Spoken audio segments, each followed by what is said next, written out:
We're back on the Morning Brew with friends, and we have some awesome friends here. This is Tina Tomlin, the new director of Bernalillo County's Emergency Communication Services. And Crystal, you were one of the dispatchers from Bernalillo County. That's excellent. And you're 6 months into the job, and it is, I've been to the 911 center out there. It's total James Bond stuff, isn't it? It is intense. Like, what, had you always been in dispatch here and then just showed up and saw this, or did you come out of somewhere else and then come to Albuquerque? No, actually, I've been with the county for 2.5 years, and I have a different department that I still manage, and I got the privilege of being part of this team. So you got to double up. Yes. So it must be intense to manage the communication center out there, because there's a, I don't know, 1 million people and 10 million phones and computer screens and everything else, right?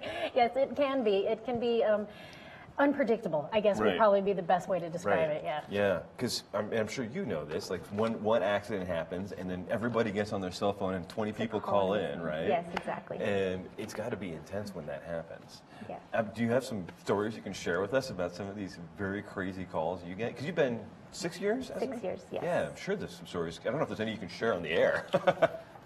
Well, pretty much everything you see on the news, we get first. Right. Yeah. And so that means you guys are hearing about the crazy crashes, the fires, everything else. Everything. Right. Yes. So do you guys do emergency services for what? Fire, police, what else? Medical. Medical, of course. So, you know, to add to what Crystal was talking about, when an incident does happen within the county, it's amazing. It's like a little switch goes off and everyone goes into action. Yeah. Everybody's on ready all the time, 24 hours a day. Right. And it's amazing. It's like this just machine of gears just running all the time. Right. And everybody has something to do. And then when it's over, it just kind of calms down and just wait for the next. How do you get how do you calm down after that? You know, like I get the adrenaline pumping and you get going and it's exciting. And then how do you say, okay, that call's done, and then you have to kind of sit back and wait for the next one, or how do you just usually you're already moving on to the next one. They come that quickly. They do. Yeah. Yes. And then so after 8 hours of shift, are you just spent? I mean, all of your adrenaline is gone, or do you still have? 8 hours is a good day, absolutely. Yeah. So in other words, you're working 12 hours. Is that what you're? Normally we work 16s. Oh, really? Yes. Oh, is it 16 on, 16 off, like a nurse's schedule, kind of? No. No. So regular shift is 8 hours. Right. Mm. Yes. Okay. But there's a lot of overtime. So most of us work 16 hours a day. How did you get into it? How did you end up becoming a dispatcher? Is this something I just saw it online one day and applied. Yeah? Is it the dream job that, like, it sounds like it'd be fun and full of excitement? It's very fun, interesting. And the days must just go by really quickly, because... Extremely fast. Yeah? Yes. Yeah. What's your favorite part about it?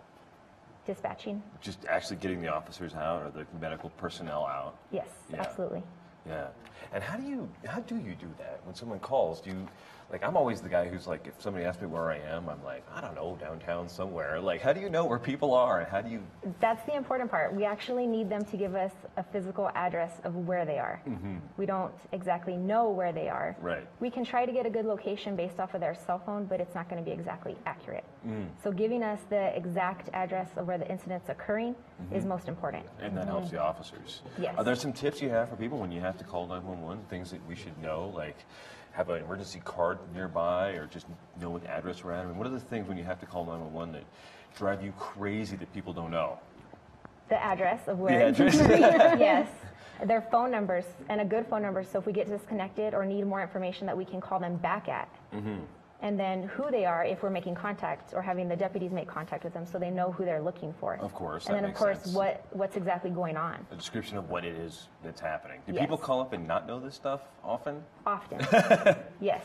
More than you would imagine. Yeah, I'm sure. I'm sure. So how many people do you manage at the communication center? We have approximately 30 people right now, 30 dispatchers. Oh, that sounds like a lot. It is. It's a ton. It is. Well, and there's never enough, really, because it's contingent upon, of course, you know, the volume of calls and stuff like that. How many calls do you get? Last year in 2014, we get over 200,000. Wow. That sounds like a lot. How does that compare to other cities? Are we more or less, or about right? About right, yeah. For our population, that's about right. And that's emergency and non-emergency calls, because we take both. Of course, of course. So and also, you know, at the call center, I've seen there's the computer screens and everything's there, but I don't even know what's on those screens. is it all of that information, and do you have to enter all that stuff like on the fly, and there's like a shorthand for entering like addresses and stuff? Well, we usually work with about 8 monitors. One of them is going to be our phone system, which also has a map. So when they do call on 911, it can show us on the map where they are. And then we have the other system where we actually enter the calls itself. And we can look up addresses there to map it also. And then we have a radio monitor. And then we can actually see the calls dispatched. Sounds like fun. And then there's got to be training and hiring and everything going on constantly too, right? Extensive You always looking, training. and you're probably always looking for great people. Always, yes. How many openings do you guys have now out there? Well, you know, we just hired a number of people, so we're pretty good staffed, but I'm always taking applications at BernCo.gov. And so it doesn't necessarily have to be experience. We can train, and it's an extensive training program, at least 14 weeks. Oh, wow. Minimum 14 weeks, yeah. Well, you have to, because you can't go in and not know what you're doing. Thank you, right. You have to go in and be right. prepared, so right? imagine when you call 911, what do you expect to have? Someone who's compassionate, right? And someone who knows what they're talking about, and that's what we try to deliver. Yeah, it takes at least 14 weeks to teach me that. All right, we'll be back in a couple of seconds with Morning Brew with Friends. We got our friends from TEDx here. And that'll be fun. Oh, the Morning Brew with Friends.